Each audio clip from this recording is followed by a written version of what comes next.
우리 하나님 말씀 보시겠습니다. 창세기 6장 9절 한 절만 우리 한 목소리로 합독합니다. 다 같이 창세기 6장 9절 시작. 이것이 노아의 족본이라. 노아는 의인이요 당대의 완전한 자라. 그는 하나님과 동행하였으며. 할렐루야. 오늘 온전한 순종과 동행으로 나아갑시다라는 주제로 하나님 말씀을 선포할 때 여러분 은혜 받으시고 깨닫고 변화되는 축복의 시간 되기를 주님의 이름으로 축원합니다. 우리 옆에 분 인사합시다. 사랑하고 축복합니다. 은혜 받길 바랍니다. 승리하길 바랍니다. 회복되길 바랍니다. 치료되길 바랍니다. 할렐루야. 신앙생활을 하다 보면 내 생각과 맞지 않는 일들도 많이 일어나고 어처구니 없는 일들, 아이러니한 일들이 많이 일어납니다.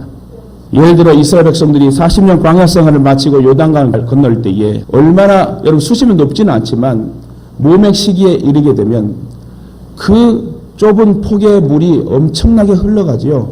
사람이 지나갈 수 없는, 가축도 지나갈 수 없는 그 시기에 물이 확 내려갈 때에 아무도 지나가지 못하는 상황 속에서 일반 상식적으로 이해하지 못하는 상황 속에서 법궤를 맨 제사장이 먼저 발을 딛고 너희들이 그 요단강을 건너가라 얘기를 합니다.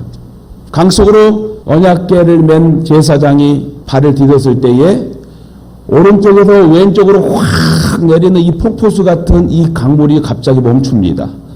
그리고 멈추는 그 벽을 보면서 제사장들과 이스라엘 백성들은 그 강을 지나가게 되지요. 또한 여호수아를 통하여 여리고성을 무너뜨리게 하는 사건들, 여리고성을 하루에 한 번씩 돌게 합니다. 아무 말 없이 하루에 한 바퀴만 돌아보래요. 마지막 7째 날에는 7바퀴를 돌고 함성을 크게 지르라 얘기합니다. 그때도 함구하며 아무 소리 안 타가 7째 바퀴를 돌고 마지막으로 함성을 지르라 했을 때 어떤 현상이 일어납니까? 그 철통성 같은 여리고성이 와르르 무너지게 됩니다. 그것만 있습니까? 홍해의 기적의 사건, 또 신약에 오면은 죽은 나사로가 나흘이나 됐는데 썩은 냄새가 나는데 배를 다 풀고 다시 살아나오는 기적의 역사, 회장장 야이로의 딸의 죽음이 다시 자서 깨어나는 살아나는 사건들이 우리가 볼 때는 정말 상식적으로 믿을 수 없고 아이러니한 일들이라고 생각할 수 있습니다. 이치에 맞는 일들이 구약이나 신약에 많이 기록이 되어 있어요. 그래서 세상 사람들은 에이 전설의 고향 같은 이 이야기는 소설이나 마찬가지지 하고 넘어가고 믿질 않죠. 하지만 믿음이 무엇입니까? 이러한 아이러니한 사건들, 상식적으로 이해되지 않는 사건들은 하나님이 함께 하시기 때문에 내가 믿고 순종할 때는 역사가 일어난다는 거예요. 여기 서 있는 이 목회자도 정말 혈기분분하고 정말 개척하고 어드밴스적인 그런 뭐든지 하려고 하고 막 이런 목회자이지만 하나님 앞에 사로잡혀 목회길 가는 것은 저는 하나님 살아계신다고 생각합니다. 또한 또 말하지만 코로나 2, 3년 동안의 이 모든 상황은 이 재앙은 하나님께서 주신 것이지 어떻게 여러분 해명을 하고 지금 수많은 사람들이 죽었습니다. 지구촌에서. 그럼 이걸 어떻게 이해해야 됩니까? 그런 걸 보게 되면 참으로 하나님이 무섭고 두렵고 떨릴 수밖에 없습니다. 그런데 우리 믿는 사람들도 조차 하나님을 두려워하기 이전에 내 마음의 감정도 조절하지 못하고 어려운 환경이 터지면 자꾸 세상적인 방법으로 생각하고 해결하려고 하니 하나님 보실 때 얼마나 답답하시겠어요.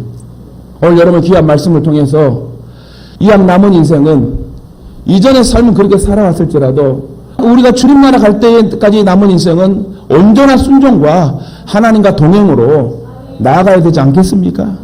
우리 한번 따라합시다. 온전한 순종과 동행으로 나아갑시다. 할렐루야. 오늘 말씀을 놓쳐서는 여러분이 손해입니다. 사탄 마귀가 계속 여러분 공격해요. 저를 공격하고. 그러나 말씀으로 인하여 이 모든 사단의 계계는 떠나간다고 했습니다. 한 길로 왔다 7길로 도망간다고 그랬습니다. 예수의 능력의 이름으로 귀한 말씀의 능력으로 쫓을 때에 모든 환경을 지배하고 우리를 여러분 속상하게 하고 괴롭게 하고 싸우고 지지에 복귀하는 이 모든 사단의 계계는 예수 이름으로 떠난다 했습니다. 오늘 저와 여러분 마음 가운데 예수의 이름이 있습니다. 예수 이름의 능력의 말씀이 오늘 저와 여러분 가운데 꽂히는 지금 상황이에요. 순종했을 때 여리고성이 무너집니다. 신약의 예수님도 높아지고자 하면 낮아지고 오른뺨을 때리면 왼뺨도 도와주고 누가 오리를 가자고 하면 십리를 가주라. 70번에 7번씩 원수를 사랑하라. 말이 돼요? 솔직히 우리 믿는 사람들도 나에게 속상하게 얘기해주고 원수 같은 일을 하면은 그 사람을 여러 곱게 볼 수 있습니까? 이쁘게 볼 수 있습니까? 아이고 저 사람 또 보네. 왜 저 사람은 저렇게 살지? 하고 절대로 품을 수 없는 사랑이 뭐예요? 사랑할 수 없는 오히려 저주하지 않으면 다행이지 사랑까지는 가지 않는 연약한 모습이 우리의 인생입니다. 나에게 해코지하고 나를 힘들게 하고 누명쓰게 했던 나에게 상처를 줬던 사람이 여러분 사랑으로 보듬어지고 사랑으로 다가갈 수 있을까요? 그러나 여러분 구원의 완성은 사랑이랍니다. 우리가 죄인 되었을 때 예수님 오셔서 십자가의 물가피를 쏟으시고 우리를 살리셨습니다.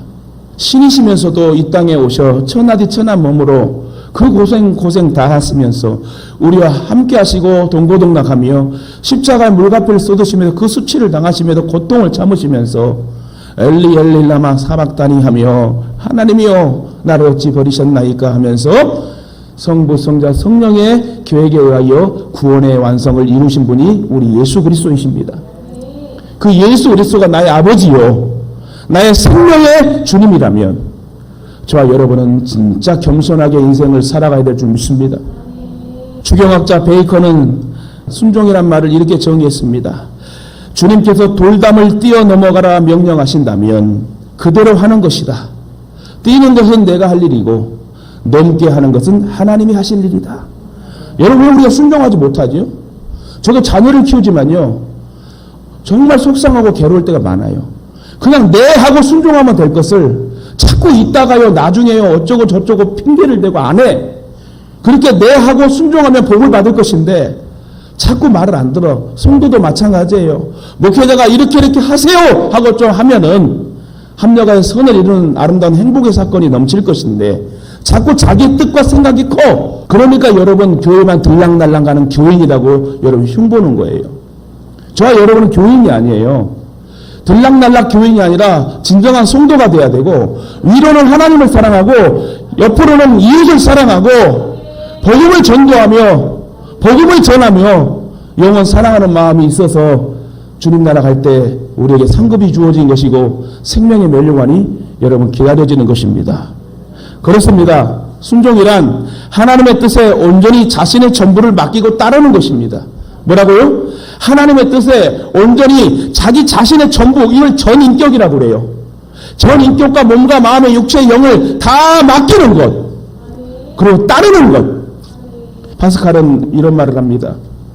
진정한 그리스도인이 되는 길은 나의 모든 것, 몸, 마음, 물질, 시간, 명예, 그리고 영혼까지도 주님이 주장하시도록 맡기는 것이다. 그리고 따르는 것이다. 이처럼 말씀을 따르고 그대로 지키는 행위를 순종이라고 말하고 정의합니다. 이런 순종의 말씀을 우리는 너무너무 많이 들었어요. 그러나 여러분 이 말씀이 왜 또 순종이란 주제를 가지고 이 순종이란 말씀이 주회종과 성도들에게 하나님 또 말씀을 주실까? 왜 그럴까요? 우리 온전히 순종하지 못하니까. 어떤 목사님이 큰 교회에 부임해서 갔습니다.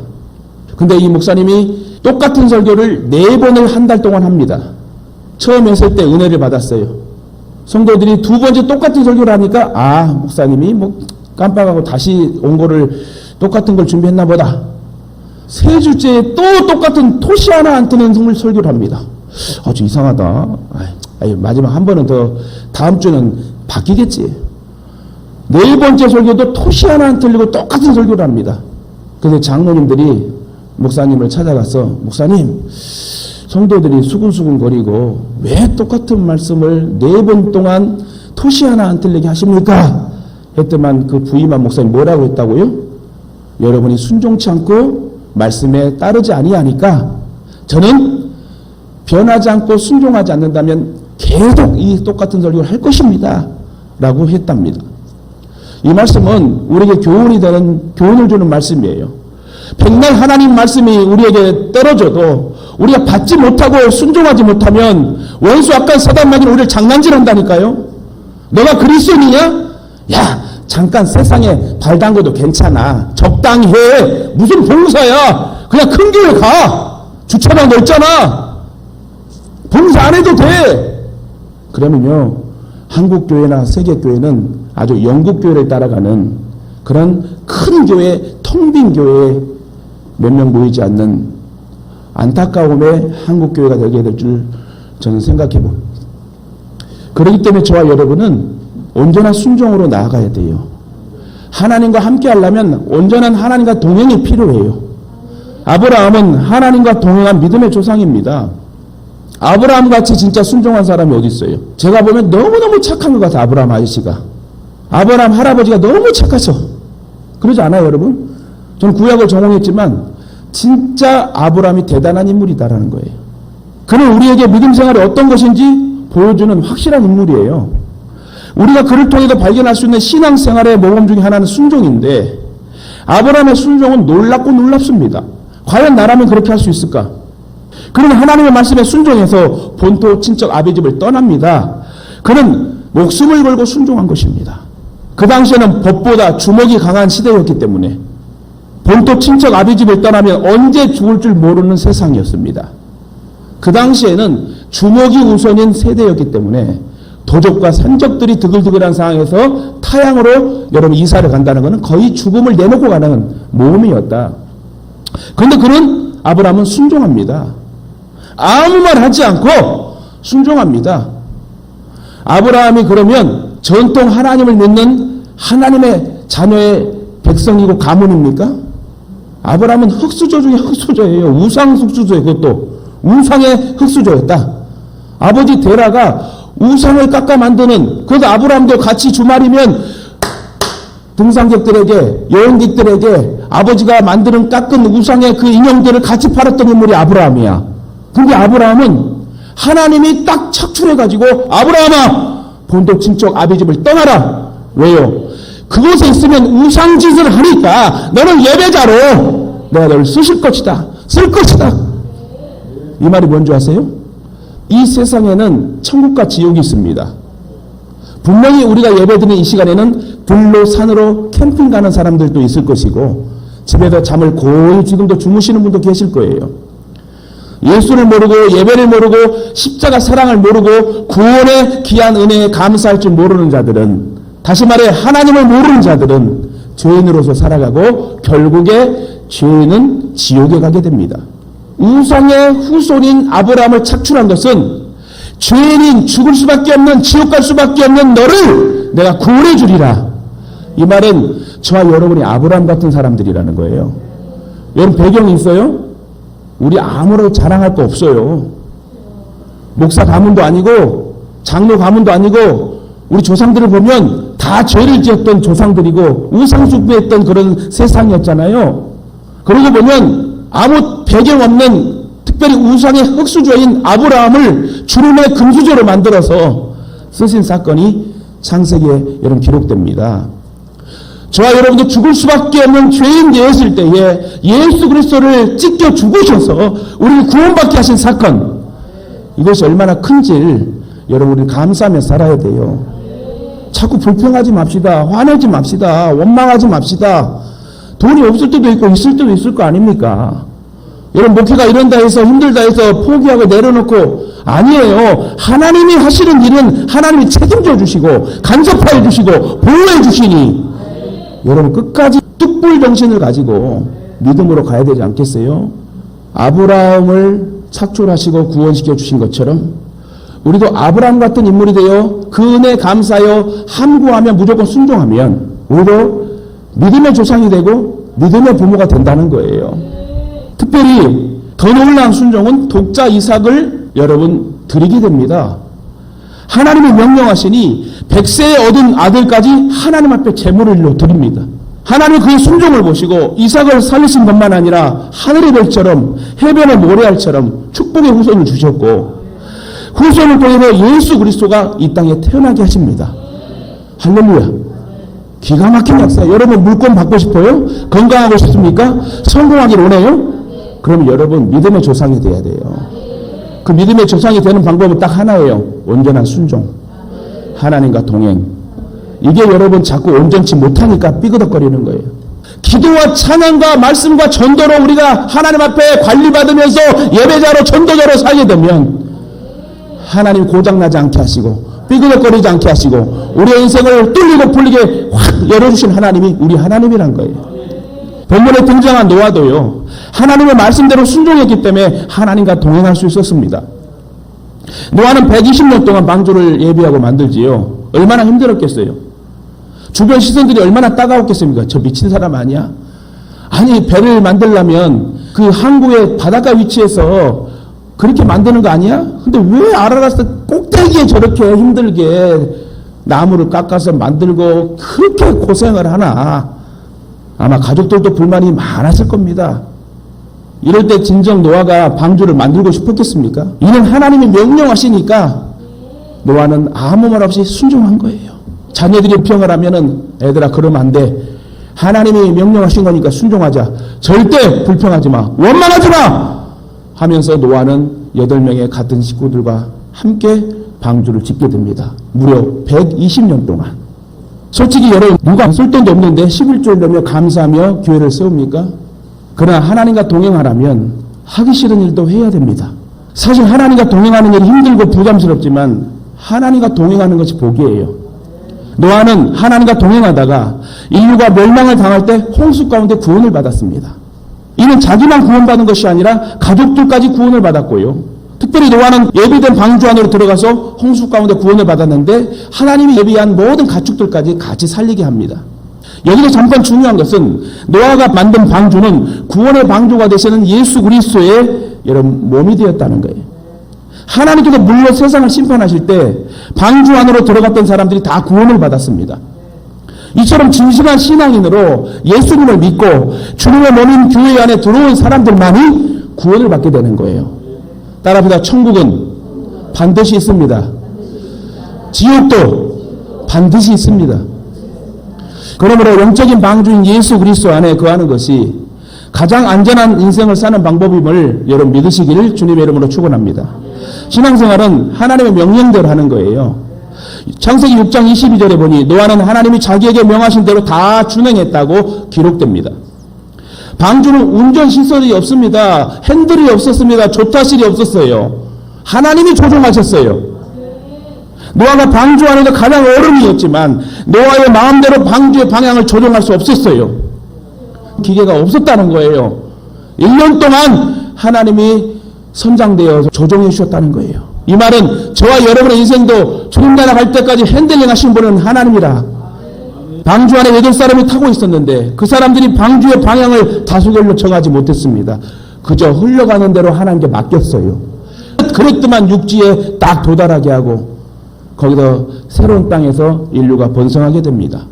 방주의 조종자는 방주의 운전자는 오직 하나님이시고 저와 여러분의 인생의 모든 방향의 운전자도 하나님이심을 저와 여러분 믿어야 됩니다.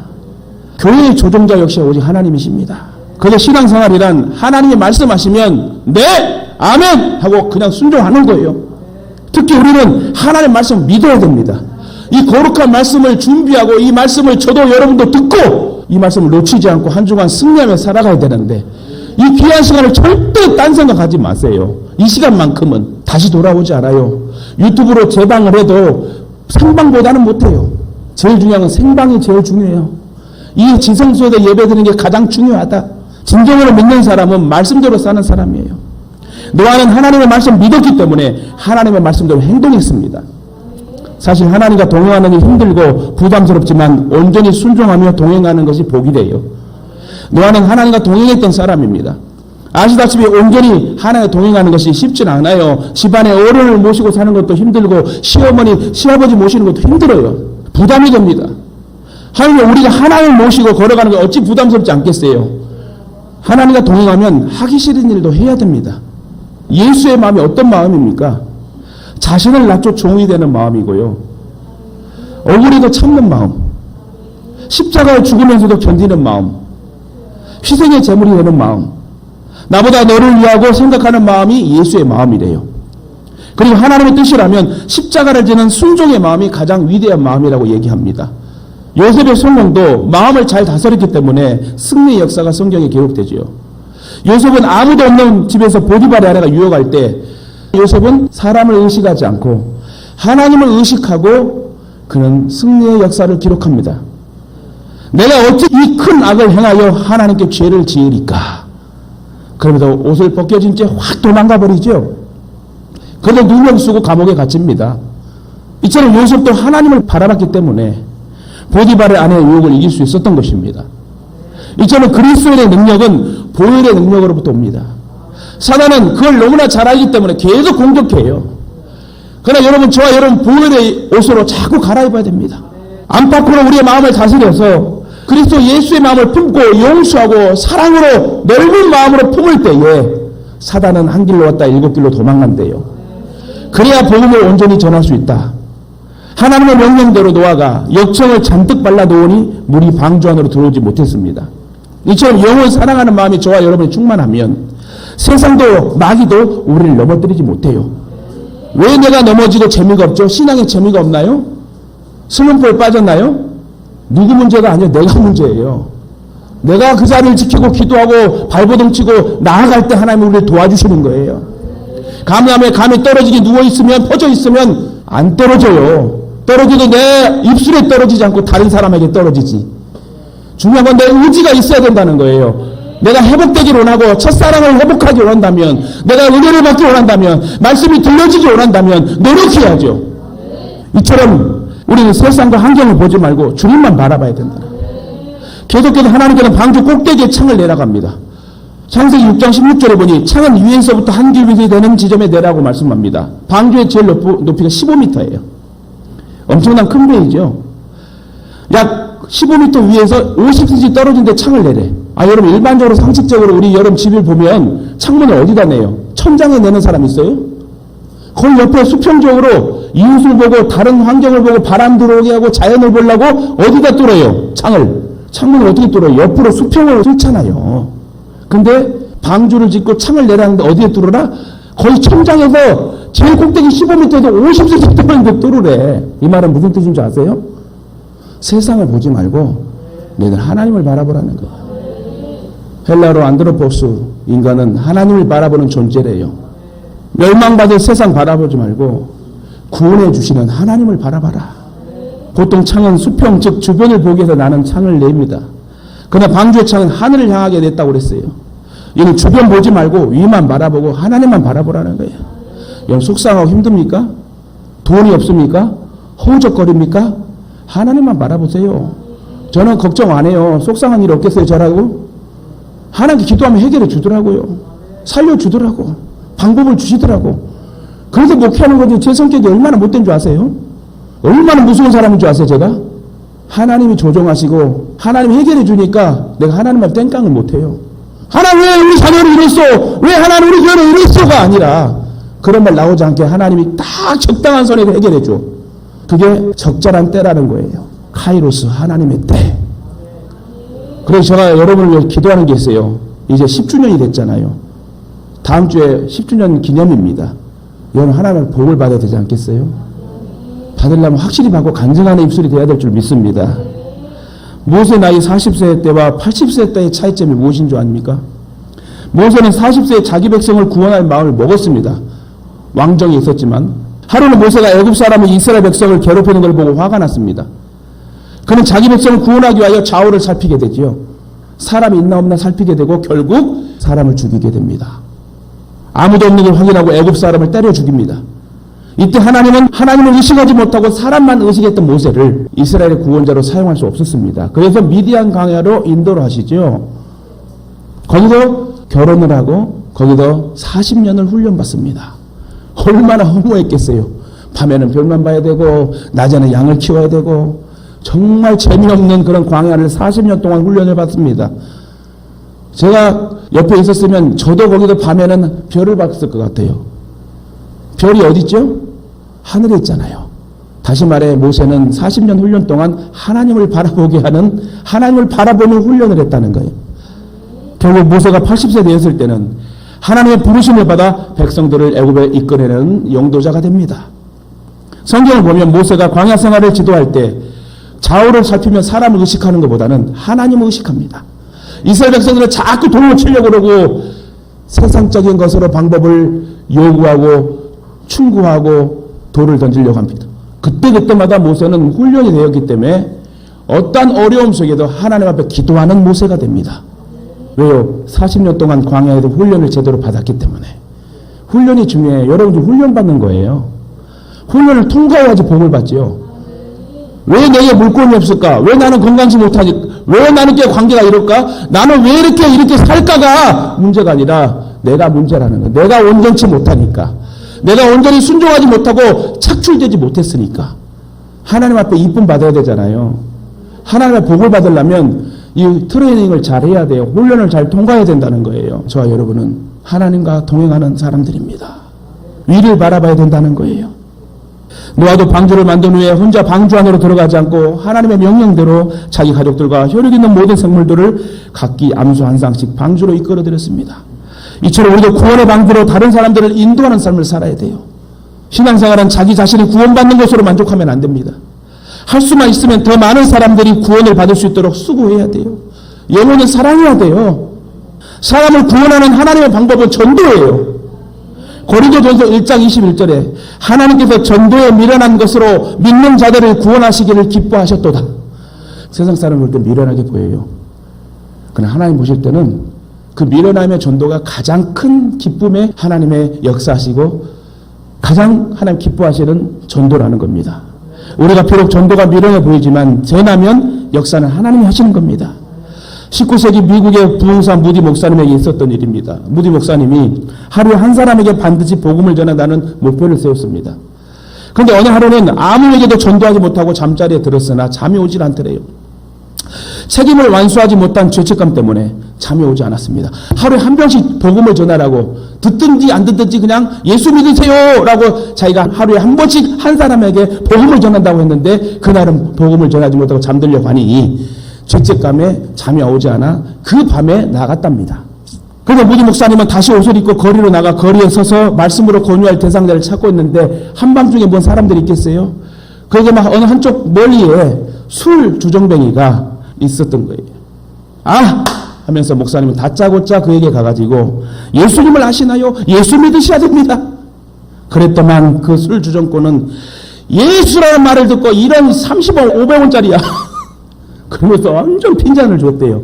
무디 목사님 깜짝 놀래가지고 도망갔다는 거예요. 3개월이 지난 후 누군가가 문을 두드려서 나가보니 예전에 그 술주정꾼이 찾아왔습니다. 그 술주정꾼이 고백하기를 그날 밤 목사님이 예수님을 아느냐는 말에 크게 화를 냈으나 그때부터 그 말이 내내 그 절에 떠나가지 않고 죄책감에서 시달렸다가 3개월 만에 목사님을 찾아옵니다. 복음의 씨는요. 무디가 뿌렸으나 술주정꾼 마음에 떨어진 씨앗은 주님이 자라게 하신 거예요. 여러분 듣든지 안 듣든지 상관하지 마세요. 그냥 예수 믿으세요. 복음을 한번 전해봐요. 여러분 사랑하는 엄마 아빠한테 장인 장인어른 모두에게 한번 전해보세요. 혹시 알아요? 이 술주정꾼처럼 예수 설거지할 때도 예수, 일할 때도 예수, 운전할 때도 예수 자꾸 예수 하면 정신병 생겨요. 예수 정신병. 그러면 교회에 나오게 되는 거야. 돌담을 뛰어날아가면 우리가 뛰는 건 내가 할 일이고 넘게 하는 건 하나님이었어요. 여러분 물권 경제권 건강하게 행복하게 예수 믿고 주님 나라 가는 것도 그냥 순종하면 하나님이 결과물은 책임져 주신대요. 말씀 맺겠습니다. 바닷물이 썩지 않는 이유는 3%의 소금물이 있기 때문에 그런데요. 그런데 우리나라에는 지금 1000만 명이 넘는 크리스찬들이 있음에도 불구하고 곳곳에 나라가 온통 썩어져 간다는 소리만 들립니다. 더 중요한 것은 100% 교인들만 있는 교회 안에서 여기 불교인 있습니까? 이슬람 교인 있습니까? 여기 오늘 다 교인들이 와 있어요. 100% 교인들이에요. 그래 안 그래요? 더 중요한 것은 안타까운 것은 100% 교인들만 있는 이 교회에서도 썩은 냄새와 물이 흘러나와 세상이 썩어가는데 같이 일조를 한대요. 그건 바로 자칭 성도라 구원받는 하나님의 자녀라는 사람들이 각각 자기의 할 일을 하지 않기 때문에 그런데요. 성경은 성도를 일컬어 너희는 세상의 소금이라. 그런데 그 사명을 잘 감당하는 순종하는 자들의 숫자가 3%가 안 된대요. 주님을 믿는다는 것은 단순히 교회에 나와서 말씀 듣고 기도하고 찬양하고 헌금 드리고 봉사하는 것으로 끝나는 게 아니에요. 주님을 믿는다는 것은 주님의 말씀처럼 소금이 되어 세상을 바닷물같이 여러분 되게 하는 것. 그걸 우리는 3%가 되어야 된다는 거예요. 진정한 엑기스의 소금물이 되어야 된다는 거예요. 주님은 1000만 명을 바라지 않고 온전히 순종하는 3%를 지금 요구합니다. 주님이 다시 오실 때에 믿는 자를 보겠느냐고. 주님 다시 오신다 했어요. 믿어요, 안 믿어요? 주님 오셔요, 안 오셔요? 안 오셔요? 어떻게 잘 알아요? 오신다고 그랬어요. 그때 주님 오실 때 주님이 뭐라고 그래요? 내가 다시 올 때에 정작 믿는 자가 몇이나 되겠느냐? 이 말은요, 천국 갈 자가 몇 명이 있느냐 이거예요. 그런 주여주여하는 교인의 삶을 살지 말래. 교회 나오려면 똑바로 매주 꼬박꼬박 좀 나오시고 지각하지도 마시고 제대로 합시다.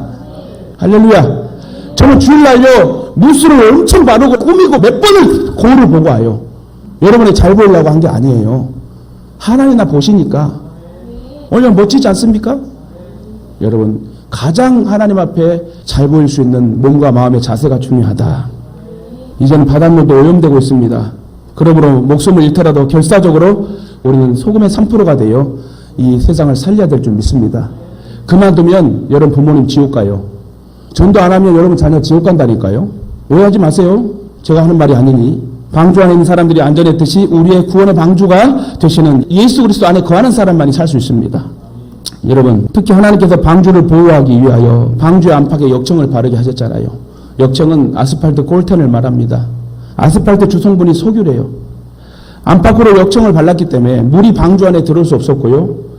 그 방주가 1년 동안 떠다녔는데 물이 들어오지 않았어요. 만약에 역청을 바르지 않았다면 그 물이 조금 들어서 아마 가라앉았을 겁니다. 근데 하나님 앞에 노아는 순종해서 역청을 발랐는 건데 역청은 보혈의 피를 말하는 거예요. 저와 여러분의 보혈의 능력의 역사 있을 때에 오늘 살 수 있는 것이고 또 순종할 수 있는 것입니다. 방주가 방주로서의 구실을 하려면 물과 구별돼야 돼요. 우리가 교인으로 성도로서의 살려면 세상과 구별돼야 된대요. 여러분 세상 많이 좋아하지 마세요. 방주와 안팎에 역청을 발랐다는 말은 우리의 신앙생활과 교회생활은 예수 그리스도의 보혈을 힘입고 온전한 순종과 동행으로 나아가야 된다는 말입니다. 하나님은 모든 것이 합력하여 선을 이루게 하시는 분입니다. 지금 우리가 하나님의 은혜와 보호 속에 살고 있음을 감사하며 사시기 바랍니다. 아브라함과 노아 요셉과 같이 온전히 순종하며 동행하며 살려고 의지를 보인다면 주님께서 귀한 기적의 역사로 저와 여러분을 책임져 줄 줄 믿습니다. 특히 저와 여러분이 주님의 은혜로 천국 가는 그날까지 온전한 순종과 동행으로 승리의 삶을 사시기를 주님의 이름으로 축원합니다.